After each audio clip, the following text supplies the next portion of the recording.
I think we expected something like this because we were very bad at set pieces in the friendlies. But I thought they were going to improve, but it happens probably. I hope they improve in the next match. Yeah, we saw the way Iceland played today, so we should know that it's going to be a tough match, so we should up our game. It's a sad, sad day in Nigeria's history when they lose 2-0 to that sort of Croatia side. They were robbed. They were robbed. I feel we didn't deserve to lose, though I didn't feel they played well enough to win the match. I felt we were so unlucky. That's why we lost the game, because it's painful to lose 2-0 when the winning team didn't play anything that special. So I feel terrible right now. Well, that's the feeling of the fans when that game ended 2-0 on Saturday. How did you feel about it? Tweet at us on @Sunrise Daily now. Let us know how you felt about it. There were many tips on how to handle a game that you're emotionally invested in. But this morning, we're in the colours of the Super Eagles. Seems very, very optimistic. And joining us this morning is John Fashanu, who is a former professional footballer. You're welcome to Sunrise Thank Daily. you very much. Thank you, guys. Thank you. Joining on this green shirt, this green jersey, Yes. which is one accolade. Yes, yes. But not the performance of the Super Eagles on their first outing in Russia, sadly.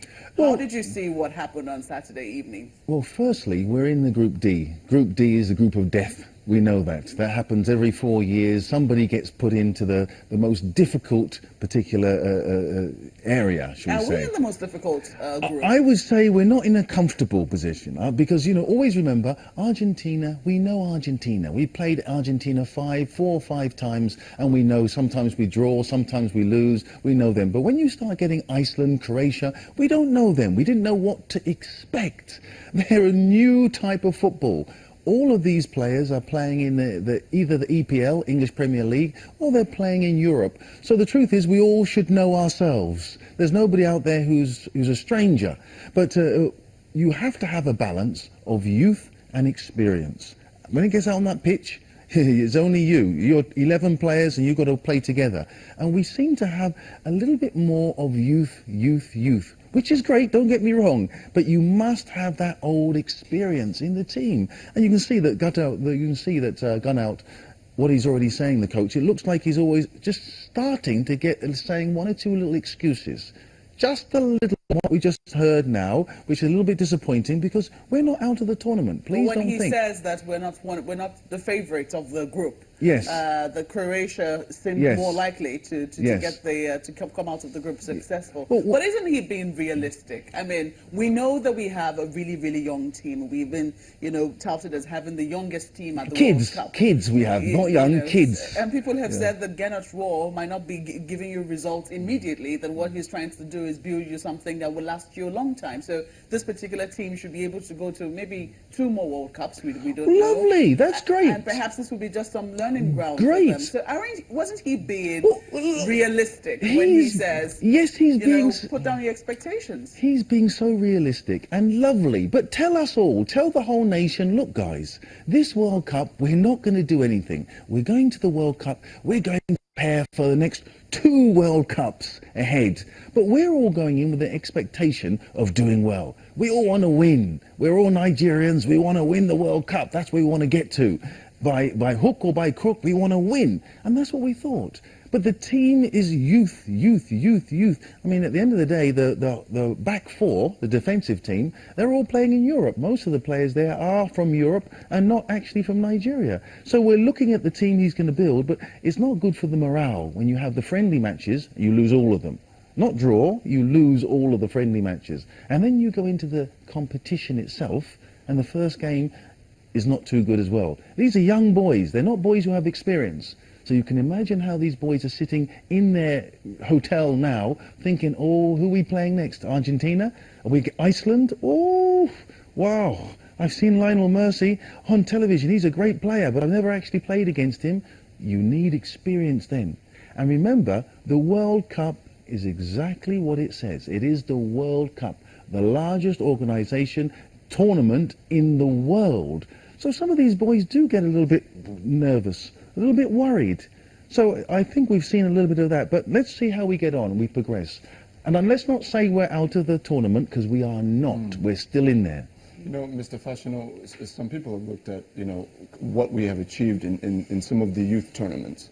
Under 17, we often come out one or two. Amazing. Amazing, right? Yeah. I mean, clearly, we have shown over time we have the talent. We have Yes. the raw talent. Now, the question is, why has that not translated at the national level? When you see kids come up and they say, look, I'd rather play for England, or I'd rather play for Russia, or I'd rather play for Germany. Why is it? What is it about our farm system, or the absence of a farm system, that is bringing us to this point? This is exactly what I was just about to say. You know, even myself, you know, I had the opportunity. Sadly, I couldn't get the opportunity as much as I wanted to play for Nigeria. So I opted out to play for England. I became the first Nigerian to actually play for England, which was great. But now we're trying to persuade any of our players who are abroad. We have wonderful players all over the world. They're everywhere. Come back home and play for the motherland. The mistakes that we elders made have gone and passed. Now let's start building. But you must have that experience as well. It's not enough just to have Victor Moses and maybe Mikel Obi. And you need a few more solid, older, experienced players. Because Who would you have loved to see on the team or on the pitch? well, obviously, I mean, Victor Moses is an all-rounder. There's nothing that he can't do. I mean, as long as that's the first name that any manager should start off with. Obviously, of course, Mikel Obi, who's experienced. That's our calmness. That's our captain, who's an experienced man. He's played all over the world. He knows what he's doing. But we need more of, unfortunately. Do we say, have? That's a oh, question. yes, we do. We have them everywhere. You know, it was very difficult. People actually even know that John Fashanu was a Nigerian when I was playing in England.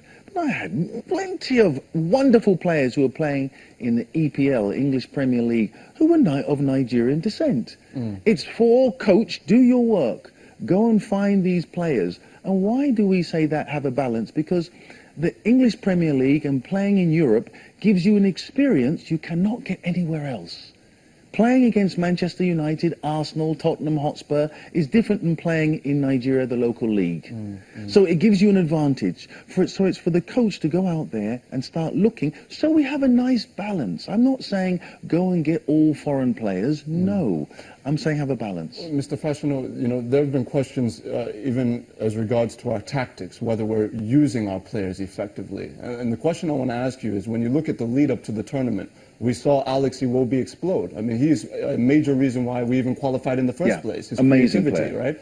Well, they've said, look, at Arsenal, he's balanced out with Ozil, for example. We don't have an Ozil on this team, but yet he's playing the same position tactically as he does with Arsenal. Should he be in more of a catalytic position as opposed to a Tebo in your mind? Well, I think so, and I don't want to say anything which would offend the coach or managers. Of course, I wouldn't say that, but I agree with you. What you just said is, I think, what the whole nation has been saying, to be quite honest. And we would like to see him in a different position, because I think that he's actually a lot stronger in a different position. But I don't want to say anything which would offend the coach. And I've always been told, and we've always known, there's a hierarchy in football. You don't go against coaches. So, you know, I'll leave that side of things. How would you assess the play we had on Saturday? Some people would say, well, we put on our A game. Some would say, no, it wasn't really our A game. We didn't really do, we didn't play according to expectations. Some fans felt that, you know, we played well, but luck just wasn't on our side. Well, let's get rid of this horrible word luck, because it can also be an excuse. Great team, guys, but luck wasn't there. We always use that in the word of football. You know, the boys went out. I thought we performed well. I thought, but again, the boys are youthful, some great footballer. Nobody can say out there we didn't play well. We did play well. Did we? Well, we played well. Yeah, we actually played well. I mean, I think we were a little bit naive sometimes, and that's why I say I like to see some more maturity in the team. I like to see one or two players who, you know, after 45 minutes coming to the second half, you know that these senior players are just going to keep the ball, play the ball around. They know where to kick the ball to get it out. There are little tricks you have to do in football. You can't always play the game as it is in football. 45 minutes to go, or you're getting to 10, 15 minutes to go. You just keep kicking the ball out the stadium every time. Because the most important thing is the result. At the end of the day, it's not how we played. It's the result. And I can say, yes, we played quite well. but the result was poor. And I don't want to say that. I want to say that we didn't play very well, but the result was great. That's a good team. A good team is when everybody is saying, wow, they played terribly, but we won 3-1. That's what I want to hear. Not all the boys were great. Mikel was fantastic. Victor was great, but we lost. And that's my fear.